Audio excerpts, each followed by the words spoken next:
Selamat pagi, semangat pagi. Assalamualaikum warahmatullahi wabarakatuh. Salam sejahtera, Om Swastiastu, Namo Buddhaya, salam kebajikan, Rahayu, Shalom. Apa kabar? Masih di kelas saya di Manajemen Internasional. Kali ini kita akan membahas tentang politik. Topik utamanya adalah politik. Baiklah, sebelum kita memulai perkuliahan kita kali ini, seperti biasa, demi kelancaran berjalannya kelas kita, maka kita berdoa menurut agama dan kepercayaannya masing-masing. Untuk itu, berdoa dipersilakan.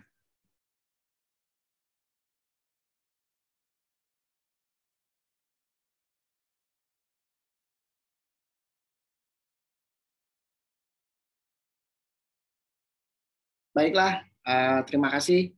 Semoga kalian dalam keadaan yang sehat-sehat saja, mengingat kondisi cuaca kita sedang tidak stabil, maka biasanya bisa berdampak kepada penurunan kesehatan kita. Untuk itu, tetaplah jaga kesehatan, tetaplah patuhi protokol kesehatan yang berlaku di lingkungan kita. Baiklah, kali ini sesuai dengan capaian pembelajaran mata kuliah kita akan membahas tentang political risk. Bagaimana sih mengatur tentang risiko politik, ya, yang dilakukan oleh perusahaan, atau juga nanti kita akan melihat secara gambaran umum, ya, tentang government relation atau sering kita sebut dengan liaison officer, ya, dengan juga aliansi, ya, metode ataupun tentang aliansi. Baiklah, untuk itu kita akan membahas beberapa topik yang berkaitan dengan topik utama kita. Nah, yang pertama, sesuai dengan capaian pembelajaran mata kuliah, topik kita kali ini ada yaitu pertama, the nature and analysis of political risk, kemudian managing political risk and government relation, dan terakhir adalah managing alliance. Nah, pertama kita membahas tentang the nature and analysis of political risk. Sebetulnya political risk itu apa ya?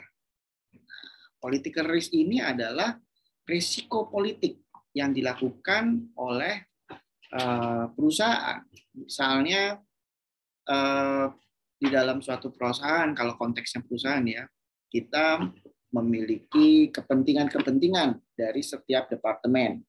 Kalau perusahaan biasanya didasari dengan budget, ya, dengan adanya kepentingan budgetary atau kepentingan penganggaran.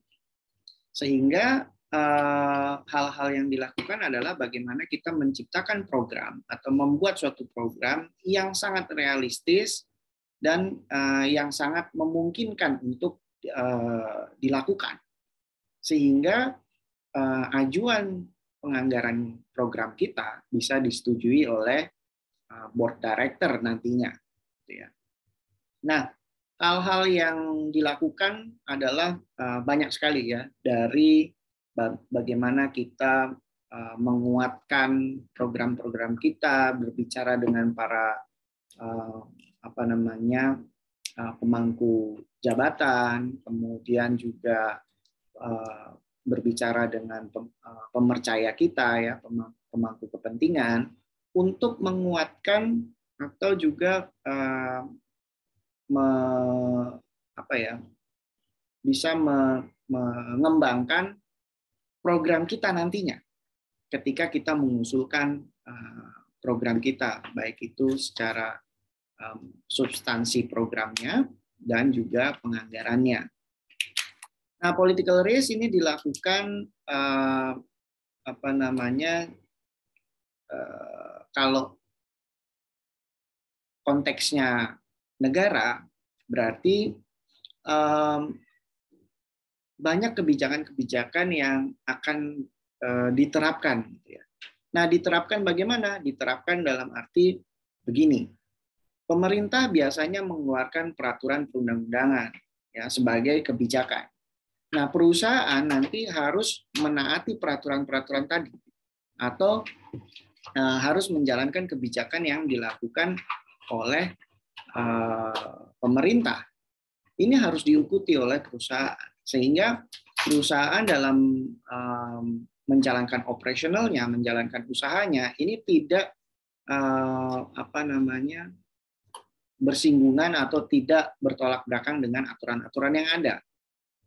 Nah, kemudian kalau kita lihat dengan secara mudahnya, perusahaan kan pasti punya kepentingan, yaitu bagaimana dia bisa nyaman melakukan operasionalnya di negara kita, kemudian juga dia bisa mendapatkan keamanan dan juga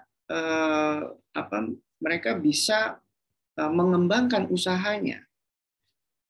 Nah, selain itu, inti utamanya adalah kalau perusahaan adalah bagaimana dia tetap bisa menciptakan profit atau sustainable profitability. Nah, setiap perusahaan di dalam suatu industri biasanya memiliki kepentingan-kepentingan yang berbeda-beda. Nah, kalau kita tahu misalnya dalam industri minerba misalnya, atau mineral, energi dan batu bara, ini bisa kita lihat bahwa dalam menjalankan bisnis batu bara misalnya, ini kita nggak bisa bergerak sendiri. Harga batu bara ditentukan oleh pemerintah kalau di Indonesia, misalnya. Kemudian harga transportasinya juga diatur oleh pemerintah, plafon atas dan plafon bawah. Nah, hal ini membuat bisa dikatakan para pengusaha batu bara jadi menghitung-hitung. Sebetulnya saya untung nggak ya dengan ditetapkannya harga batu bara, gitu, misalnya. Nah, kalau ada beberapa pengusaha batu bara menganggap bahwa kepentingannya ini kurang menguntungkan, ya, dengan adanya kebijakan yang dikeluarkan oleh pemerintah ini kurang menguntungkan bagi pengusaha, maka kemana pengusaha ini harus berbicara? Apakah langsung ke pemerintah? Kan tidak mungkin. Nah, biasanya di setiap industri ini ada asosiasi. Ya, ada asosiasi pengusaha batu bara, kemudian ada asosiasi pengusaha konsultan, ada asosiasi pengusaha real estate, dan seterusnya. Nah, melalui asosiasi ini bisa menyampaikan permasalahan, juga menyampaikan keinginannya melalui jalur legislatif. Biasanya asosiasi ini bisa melakukan audiensi dengan legislator. Nah, dengan adanya pertemuan ini diharapkan para pembuat undang-undang, yaitu legislator, kalau di Indonesia parlemen kita adalah Dewan Perwakilan Rakyat, maka ketika nanti dalam merancang undang-undang ini diharapkan masukan-masukan dari asosiasi yang berisi asosiasi pengusaha bidang tertentu atau komoditas tertentu, ini memberikan input sehingga ketika nanti merancang undang-undang, merancang peraturan, tidak salah dan tidak memberatkan para pengusaha nantinya. Nah, kenapa sih kok harus diatur melalui peraturan atau perundang-undangan? Ya, sebagai proteksi. Jadi kalau di Indonesia berbisnis ini diproteksi oleh negara. Jangan sampai orang yang berbisnis mengalami kerugian dan kesulitan dalam menjalankan usahanya. Juga kenapa ada peraturan supaya persaingan yang dilakukan ini tidak menyalahi etika dalam berbisnis. Nah, kita tahu ada beberapa pesaing bisnis gitu ya yang menaruh gerainya berdampingan, menjual barangnya sama, ya. Kemudian komoditinya juga sama. Nah, ini kan jadi tidak etis gitu. Kalau berdampingan atau berseberang-seberangan gitu, di seberang jalan ada gerai misalnya toko A, di seberangnya lagi toko B, atau malah di sebelahnya gitu kan. Ini jadi persaingan tidak sehat. Nah, dengan adanya peraturan, maka sebetulnya pemerintah menginginkan adanya proteksi bagi para pengusaha supaya apa? Supaya bisa menjalankan bisnisnya dengan aman, nyaman, dan juga dengan persaingan yang sehat, bukan persaingan yang tidak sehat. Nah, inilah sebetulnya sedikit cerita tentang political risk. Tetapi tidak sedikit juga pandangan ataupun masukan-masukan dari asosiasi pengusaha yang menyampaikan masukannya ataupun gagasannya bagi industrinya untuk dibuatkan suatu peraturan di legislator. Ini banyak juga yang tidak disetujui oleh legislator.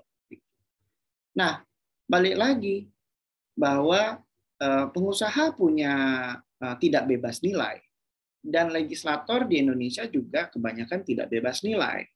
Artinya begini, pengusaha punya kepentingan. Nah, seharusnya legislator juga bebas nilai, tidak memiliki kepentingan. Tetapi kepentingan utamanya adalah bagaimana memajukan, mensejahterakan masyarakat dengan membuat aturan ataupun perundang-undangan yang menguntungkan masyarakat, bukan merugikan atau memberatkan masyarakat. Itu kira-kira. Nah, asosiasi ini atau asosiasi pengusaha ini benar-benar memiliki peran yang sangat penting ya di dalam komunikasi politik, ya, khususnya dalam konteks peraturan dan perundang-undangan. Nah, baiklah. Nah, bagaimana selanjutnya adalah bagaimana kita mengatur resiko politik dan bagaimana mengatur hubungan antara perusahaan dengan pemerintah. Nah, kita kenal biasanya ada yang namanya license officer. Nah, license officer ini bertugas mengutarakan pendapat, menyampaikan informasi, menyerap pendapat dan menyerap informasi baik dari perusahaan lain, ya kalau konteksnya asosiasi tadi, atau melalui pemerintahan. Nah, kalau kita lihat misalnya pengusaha-pengusaha yang berbisnis dengan pemerintah, atau bisa dikatakan bahwa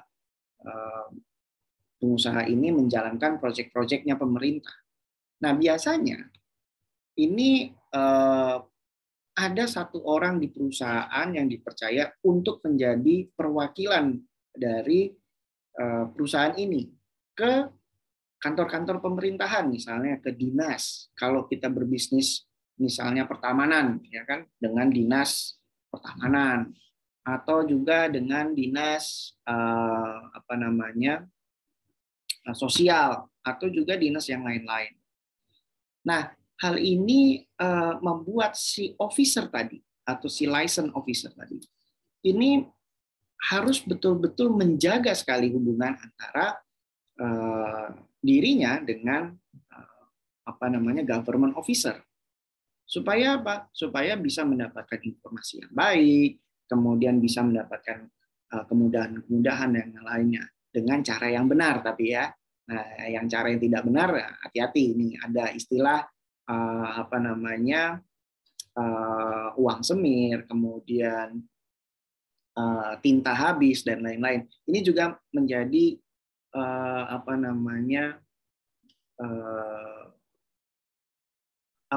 risiko yang harus dihadapi oleh si license officer. Nah, kemudian juga kalau kita lihat bagaimana memanage risiko politik, pertama kita harus bisa memindahkan risikonya. Bagaimana memindahkan risiko? Memindahkan risiko adalah dengan menjalankan peraturan-peraturan tadi ini tanpa celah. Gitu. Kalau diminta standarnya 5 ya kasihnya 5. Gitu. Atau bahkan melebihi standar. Gitu. Sehingga kalau kita dihadapkan dengan quality assurance, kita kualitas kita di atas yang diminta gitu, jangan di bawah gitu. Nanti kalau di bawah kurang nanti minta semir, minta amplop, minta tinta dan segala macam, ini jadi menjalankan perusahaannya jadi tidak sehat gitu ya. Nah, ini nanti bisa mengakibatkan adanya polusi dan korupsi.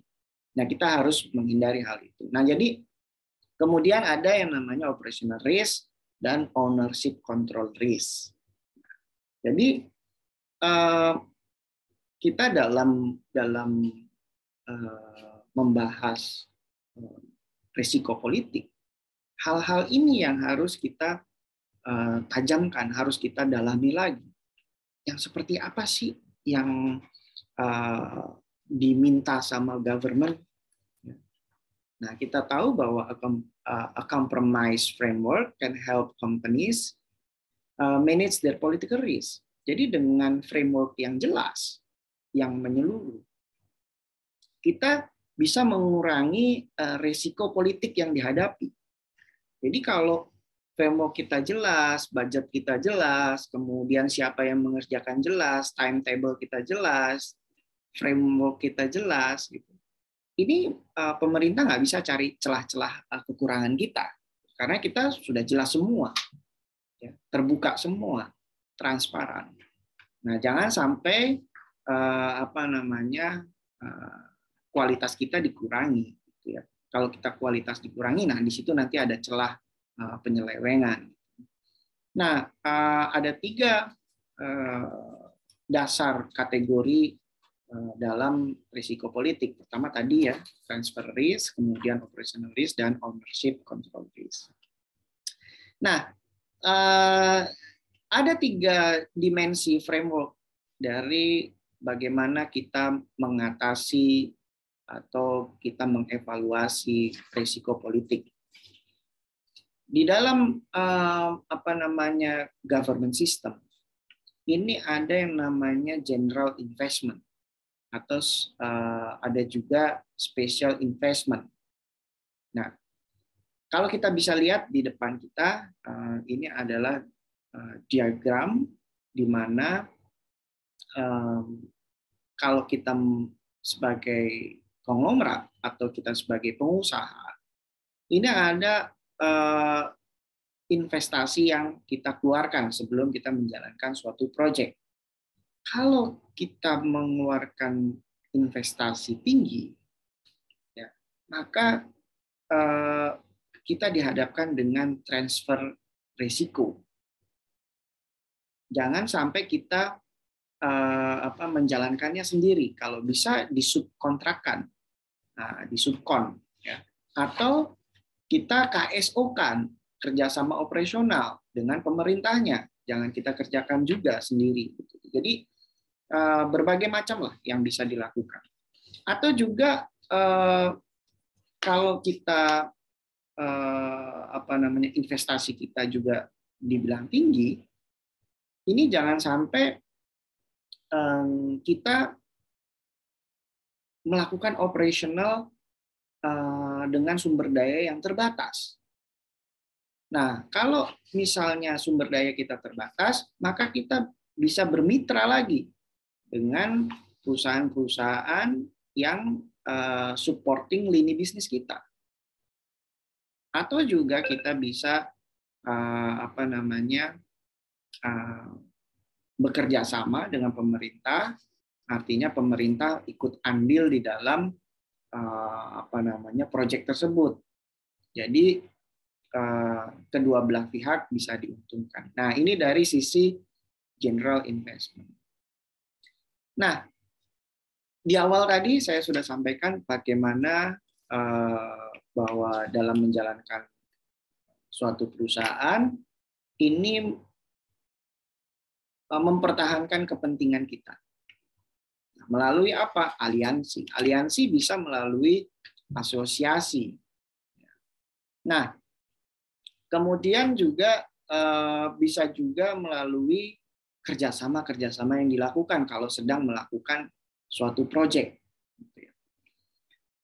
Nah, kemudian ketika kita mendapatkan suatu proyek misalnya ya, kita harus lihat juga proyek yang seperti apa. Nah, biasanya kalau di Indonesia ini ataupun di luar negeri ya, ada yang namanya BUMN atau state owned enterprise. Ini mereka biasanya mensubkonkan pekerjaan yang dimilikinya kepada perusahaan-perusahaan swasta. Supaya apa? Supaya adanya pemerataan atau adanya kerjasama yang dilakukan secara signifikan untuk meningkatkan perekonomian. Nah, kemudian kita yang mendapatkan subkon dari BUMN ataupun BUMD ini juga harus pintar-pintar juga. Jangan sampai kita mengerjakan sendiri, tapi kita bagi dengan perusahaan-perusahaan yang lain supaya apa? Supaya bisa menciptakan persaingan yang sehat. Biasanya BUMN dalam tender tidak hanya memenangkan satu perusahaan saja untuk mengerjakan suatu proyek, biasanya 2 atau 3. Supaya apa? Supaya ada kontrol, ya, kontrol karena pemerintah sudah memberikan kepercayaan terhadap 3 perusahaan besar ini. Nah, nanti perusahaan besar ini bisa mensubkonkan atau mensubsidiari perusahaan-perusahaan yang kecil untuk menjalankan proyek-proyek yang sesuai dengan kompetensinya. Nah, ini bagaimana kita bisa memanage aliansi. Tidak hanya melalui asosiasi kalau kita bicaranya tentang peraturan dan perundang-undangan, tetapi kalau kita bicara tentang proyeknya, bagaimana kita bisa bermitra dengan perusahaan-perusahaan yang lebih kecil lagi, atau bermitra dengan kita sebagai perusahaan juga bermitra dengan BUMN-BUMD, ataupun kita mengikuti tender-tender kementerian gitu ya untuk melakukan proyek-proyek. Nah, hal ini agak sedikit berbeda kalau kita bicara tentang multinational company. Nah, biasanya multinational company ini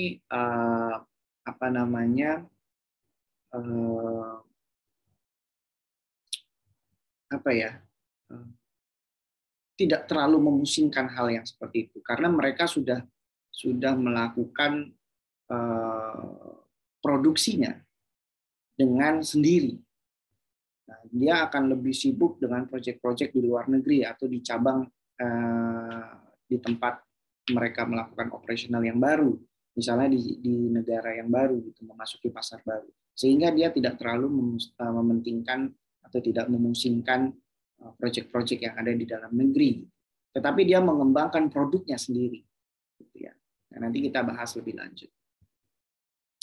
Baiklah, itu saja yang bisa saya sampaikan kali ini. Kita akan membuka diskusi di forum Classroom kita. Silakan memberikan komen untuk membahas tentang apa yang sudah saya sampaikan tadi. Baiklah, terima kasih sudah ada di kelas saya. Sebelum kita memulai diskusi kita, sekian dulu paparan dari saya. Selamat pagi, semangat pagi. Assalamualaikum warahmatullahi wabarakatuh. Salam sejahtera, Om Santi Santi, Namo Buddhaya, salam kebajikan. Rahayu, Shalom.